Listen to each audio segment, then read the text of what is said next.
여러분, 코픽스 금리가 오른다. 그것도 많이 오른다. 이것은요, 결국 기준금리가 인상이 될 거다. 이런 예측이 가능합니다. 여러분, 7월에 코픽스 금리가 1%에 육박합니다. 0.95%, 0.95%. 예. 이게 전월 보다가도 0.03%포인트가 상승을 했고요. 지난해 5월 1.06% 이후로 가장 높은 수치입니다. 근데 이 코픽스 금리가 뭐냐? 그냥 여러분 간단하게 생각을 하면 주택담보대출 금리의 기준이 되는 지수입니다.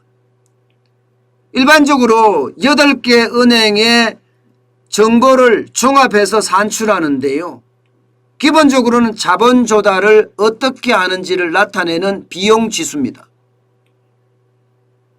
그러니까 우리가 그냥 이해하기 쉽게는요. 이거 대출금리의 기준이다. 특히 주택담보대출, 신용대출, 가계대출 이렇게 대출이 많은데 그런 대출을 하는 기준이 된다. 이렇게 보시면 될 것 같습니다. 그런데 0.95까지 올라갔다는 것은 이게 여러분 굉장히 많이 올라간 수치예요. 이 그래프를 보면요. 올 1월에 0.86이었고요. 올 5월엔 0.8이었습니다. 그런데 7월에는 0.95까지 올라갔습니다. 결국 8월에 우리 금리가 인상되지 않겠느냐. 우리 기준금리가 0.5%잖아요. 이게 0.25% 올려서 0.75% 되지 않겠느냐 하는 신호탄이기도 해요. 네, 신호탄이기도. 코픽스 금리가 올라간다는 것은 선제적으로 분명히 기준금리를 올릴 텐데, 기준금리라는 건 여러분 은행 간의 금리를 기준금리라고 합니다. 은행 간. 은행 간에도 돈을 빌리거든요. 그 금리를 기준금리라고 하는데 그 기준금리도요. 은행 간에 돈을 빌릴 때 은행도 채권을 발행을 할 거 아니에요. 채권을.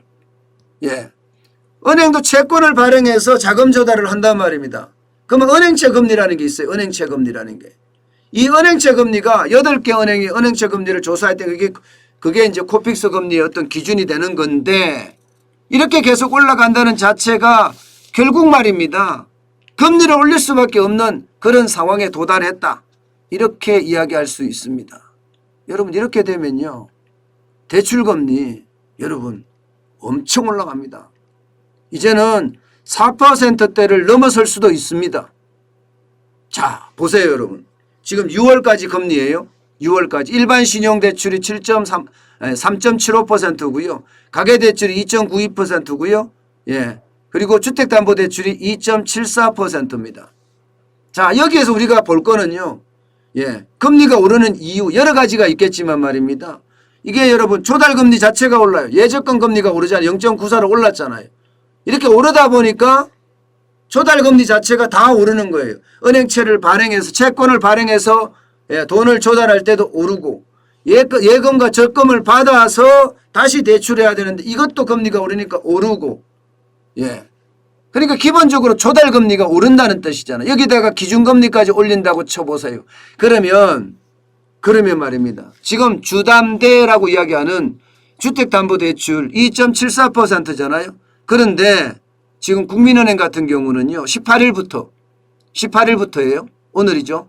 18일부터 주택담보대출의 금리가 2.63에서요. 4.13까지 올라갑니다. 4.13까지. 와우. 엄청나죠. 주택담보대출의 금리가 4.13%까지 올라간다. 그러면 지금은 2.74인데 앞으로 얼마나 더 오르겠느냐. 더 많이 오른다는 이야기예요. 4%까지. 그러면 신용대출 금리는 4% 후반 내지는 5%까지도 갈 수 있다는 이야기가 나옵니다. 그러면 금리 자체가 엄청 올라간다는 이야기잖아요. 엄청 올라간다는 이야기. 그래서 이미 말입니다. 전문가들은 그렇게 이야기해요. 지금 금리 상승기에 도달했다. 지금부터는 금리 상승기다. 이렇게 아예 이야기를 합니다. 게다가 금융당국은 그렇잖아요. 지금 가계대출이 너무 많으니까 1765조 1분기 기준이잖아요. 그러다 보니까 가계대출을 막아야 되겠어요. 그 방안을 두 가지를 쓰고 있잖아요. 하나는 금리 올리고 다른 하나는 대출 규제 한도를 줄여갑니다. 한도를 줄여가는 식으로 지금 하고 있으니까 지금 보이는 것은요. 금리를 올릴 수밖에 없는 기준이다. 구조다. 이렇게 예상이 됩니다. 여러분 지금 시장에서 보는 거는요. 제가 아주 작은 실말이라도 그게 무슨 뜻인지를 여러분들에게 항상 분석을 해드리는데요. 금리 인상은 이제는 뭐 당연한 수순으로 받아들여야 되고요. 그것도 여러분 금리 인상이 한 차례 된다고 생각을 하시면 큰 오산입니다. 금리 인상을 시작을 하면요. 순차적으로 계속 올립니다. 게다가 지금 대한민국의 금리 인상은 좀 의도가 불손하다. 저는 그렇게도 생각이 들거든요. 왜 의도가 불순하냐? 여러분 금리 인상은 이게 물가가 너무 많이 올라서 금리 인상하는 경우가 있어요. 물가가 너무 많이 올라서. 다시 말해서 인플레이션을 잡고자 이게 금리 인상을 하는 경우가 있습니다. 또 하나 있는 거는요. 또 하나 있는 것은 이게 말입니다.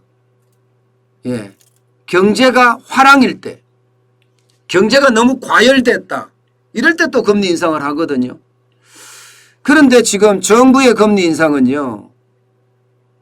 지금 우리 경제가 화랑이라고 저는 그렇게 평가 못 하거든요.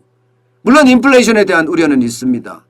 인플레이션에 대한 우려는 분명히 있으니까 이거는 잡아야 된다고 생각을 하지만 부동산 가격을 잡기 위해서 금리 인상을 하는 것 아니냐. 이런 저는 생각을 많이 해봅니다. 이것은요. 어쩌면 한 차례에 끝나지 않을 수도 있다는 거예요. 금리 인상을 했는데 집값이 안 떨어져? 그러면 또 올리고 또 안 떨어져? 그러면 또 올리고 이러면요. 우리 경제의 부작용이 엄청 클 거예요. 특히 말입니다. 가계와 자영업자 그리고 고령자, 지역경제, 20대 쉽게 말하면 경제에 약한 고리들에게는요. 부채가 많을 수밖에 없는데 이 경제에 약한 고리에 저는 한 방울 칠 수도 있다고 생각을 합니다.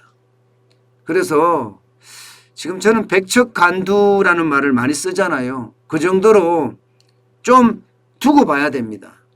두고 봐야 되지만 상황은 좋지 않은 방향으로 가고 있다.